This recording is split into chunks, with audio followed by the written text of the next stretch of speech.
T'es un amoureux passionné. Moi, quand j'aime quelqu'un, je m'arracherais un bras. Fait que j'ai juste été en amour 2 fois.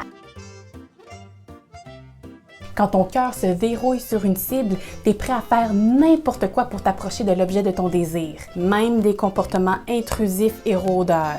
Oh, je l'aime tellement, je la suis la nuit. As-tu déjà pensé à faire exactement le contraire?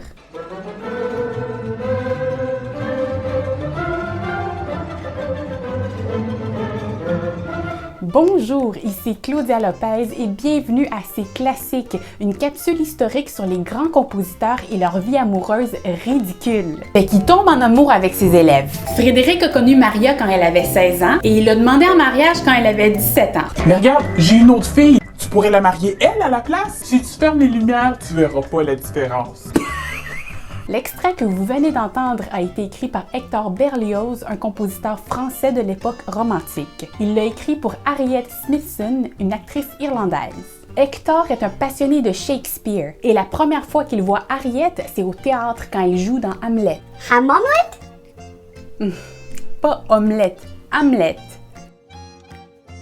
Hector dit « L'effet prodigieux de son talent, ou plutôt de son génie dramatique sur mon imagination et sur mon cœur, n'est comparable qu'au bouleversement que me fit subir le poète dont elle était la digne interprète. » Traduit en langage contemporain, il a dit « Wow! » Hector a eu le coup de foudre et il sait que c'est le signe du destin, mais en réalité, il est simplement un jeune homme ridiculement passionné qui a spontanément des coups de foudre. Par exemple, à l'âge de 12 ans, il tombe en amour avec sa voisine de 17 ans, Estelle. Je fume des cigarettes en dessous de l'escalier de l'école. Va jouer avec tes Pokémon, petit con. Évidemment, rien ne se passe et ils se perdent de vue, mais il la revoit quand elle a 66 ans et il écrit dans ses mémoires « En la voyant, mon cœur n'a pas eu l'instant d'indécision et toute mon âme a volé vers son idole, comme si elle eût été encore éclatante de beauté. Je ne respire plus, je ne puis parler. » En langage contemporain, ça veut dire « Wow! » Quand Hector déclare ses sentiments à Estelle, elle lui dit Il est des illusions, des rêves qu'il faut savoir abandonner une fois que les cheveux blancs sont arrivés. Et avec eux, le désenchantement de tout sentiment nouveau. En langage contemporain, elle a dit Il faudrait vraiment que tu passes à autre chose. Tout ça pour dire que Hector est un habitué des émotions intenses. Alors quand il tombe en amour avec Harriet, il lui envoie des fleurs, des lettres. Il déménage même près de chez elle pour pouvoir la regarder entrer et sortir de chez elle. Elle a ouvert ses rideaux. Elle m'a vu. Elle a fermé ses rideaux. Oh. Harriet étant une star du théâtre, elle l'ignore. Qui? Non, non. Je suis trop occupée à être une vedette. Hector écrit la symphonie fantastique qui parle d'Harriet et qui connaît un beau succès. Évidemment, c'est fantastique. Hector ne connaît pas Harriet, alors c'est une fantaisie. Oh, elle est sûrement parfaite. Elle aime les murs, la lumière, les cadres. Elle est parfaite. Après plusieurs années pendant lesquelles Harriet l'ignore, Hector abandonne le projet et tombe en amour avec une autre jeune fille, Marie-Félicité, et ils se fiancent. Oh, c'est une femme parfaite. Elle aime les murs, la lumière, les cadres. Et en plus, elle me parle.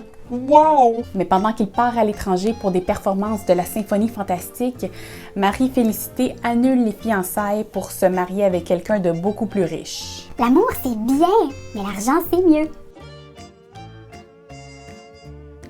Hector est furieux et il revient à Paris avec le plan de se venger en tuant Marie-Félicité.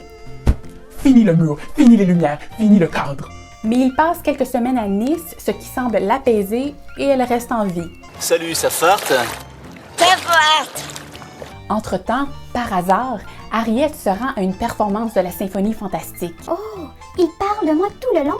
Wow! À part le bout sur la lumière et les murs, mais sinon, la musique est très bonne. Et elle finit par se marier avec Hector.